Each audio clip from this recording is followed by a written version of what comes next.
Welcome to SDT historical stories. பொறுமையை சிறந்தது என்பதை உணர்த்தும் பூரி ஜெகநாதர். பக்திக்கு எதுவும் தடையில்லை. பக்தை கர்மாபாய்க்கு காட்சி தந்த பூரி ஜெகநாதர். இந்த வீடியோவை ஸ்கிப் பண்ணாம பாருங்க. அப்போதான் உங்களால பூரி ஜெகநாதர் வரலாறு பத்தி முழுமையா தெரிஞ்சுக்க முடியும். அதுக்கு முன்னால நம்ம சேனலை சப்ஸ்கிரைப் பண்ணதெல்லாம் சப்ஸ்கிரைப் பண்ணிக்கோங்க. 12 வருடங்களுக்கு ஒரு முறை மட்டுமே நடக்கும் பூரி ஜெகநாதர் கோவில் திருவிழா. ஒடிசா மாநிலத்தில் கிழக்கு கடற்கரை ஓரம் அமைந்துள்ள பூரி ஜெகநாதர் கோவிலில் 9 நாட்கள் நடைபெறும் தேரோட்ட திருவிழாவில் 16 சக்கரங்களை கொண்ட சிவப்பு மஞ்சள் நிறத்தேரில் உற்சவரான பூரி ஜெகநாதரும் 14 சக்கரங்களை கொண்ட சிவப்பு பச்சை நிறமுடைய தேரில் பலராமரும் 12 சக்கரங்களை கொண்ட சிவப்பு கருப்பு நிறத்தேரில் சுபத்ரா தேவியும் எழுந்தருள்வார். பூரியை ஆண்டு வந்து இந்திர தூய்மன் என்ற அரசனின் கனவில் வந்த கிருஷ்ணர் பூரி கடல்ல ஒரு கட்டை மிதந்துட்டு வரும், அதை கொண்டு சிலையை செதுக்குமாறு கூறினார். அதே போல கடல்ல ஒரு பெரிய கட்டை மிதந்துட்டு வருது. அதை பார்த்த காவலர்கள் அந்த கட்டையை அரசன்ட்டு ஒப்படைக்கிறாங்க.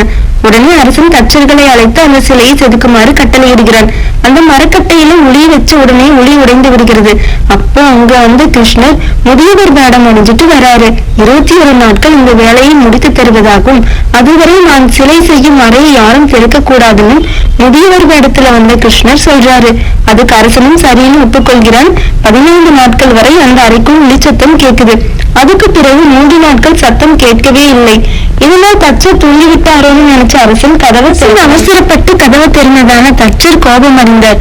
அப்போ முதியவர் வேடத்துல இருந்த கிருஷ்ணர், நீ பொறுமையை இழந்து கதவை திறந்துட்ட, அதனால இந்த சிற்பங்களும் ஒழுமை பெறாமலேயே இருக்கும். நீ இந்த சிலையை இப்படியே பிரதிஷ்டை செய்துவிடு.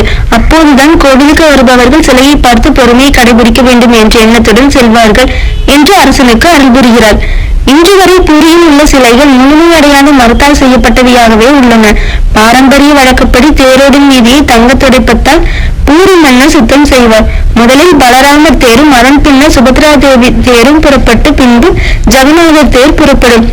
ஆண்டுதோறும் 45 அடி உயரமும் 35 அடி அகலமும் கொண்ட புதிய தேர் மரத்தால் செய்யப்படும். கர்மாபாய் என்ற ஒரு பக்தை வசிச்சுட்டு வராங்க. அவருக்கு நிறைய சோதனைகள் இருந்தும் தினமும் ஜெகநாதர் தரிசனம் பண்ணிட்டு வந்த பிறகு வேலைகளை செஞ்சுட்டு வராங்க. ஒரு முறை திருமண பக்தர் ஒருவர் கர்மாபாயோட வீட்டுக்கு போறாங்க. கர்மாபாயும் அவருக்கு அன்னம் இடுகிறார். திருமண பக்தர் கர்மாபாய்க்கு பாலகிருஷ்ண விக்கிரகம் ஒன்றையும் கொடுக்கிறாரு. கர்மாபாய் தினமும் காலை எழுந்ததிலிருந்து இரவு உறங்கும் வரை அந்த விக்கிரகத்தை குழந்தையாகவே எண்ணி நீராட்டி பாட்டு பாடி உணவு கொடுத்து வருகிறார். ஒரு முறை கர்மாபாய் நீண்ட நேரம் தூங்கிவிடுகிறார். அப்போ எழுந்ததும் கண்ணனோட ஞாபகம் வருது. உடனே கண்ணனுக்கு பசிக்கும்னு குளிக்காம அடுப்படிக்கு சென்று பால் காய்ச்சுகிறார். அப்போ பக்கத்து வீட்டுல இருக்க பெரியவர் ஒருவர், கடவுளுக்கு சுத்தம் மிகவும் முக்கியமானது அப்படின்னு சொல்றாரு. குளித்த பிறகே பகவானுக்கு பிரசாதம் செய்ய வேண்டும் என்பது கூட தெரியாம பாவம் செய்கிறாயே கர்மாபாய், குட்டிக்கண்ணனுக்கு பசிக்கும் என்று குளிக்காமலே வந்து விட்டேன் என்கிறார். அந்த இரவு கோவில் அர்ச்சகர் கனவில் தோன்றிய ஜெகநாதர், இந்த ஊரில் கர்மாபாய் என்ற பக்தை இருக்கிறார், அவரிடம் சென்று சுத்தத்தை விட பக்திதான் முக்கியம், குளிக்காமல் செய்தாலும் அவர் படைக்கும் பால் பிரசாதத்தை விருப்பத்தோடு நான் ஏற்றுக்கொள்வேன் என்று தெரிவிக்க சொல்கிறார். அர்ச்சகரும் அடுத்த நாள் கர்மாபாயிடம் தெரிவிக்கிறார். அப்போது கர்மாபாய்க்கு ஜெகநாதர் காட்சி அளித்தார். இந்த வீடியோல பொறுமையை கடைபிடிக்க வேண்டும் என்பது பற்றியும் பக்திக்கு சுத்தம் தேவையில்லை என்பது பற்றியும் பார்த்தோம். இந்த வீடியோ உங்களுக்கு பிடிச்சிருந்துச்சுன்னா லைக் பண்ணுங்க, ஷேர் பண்ணுங்க, கமெண்ட் பண்ணுங்க.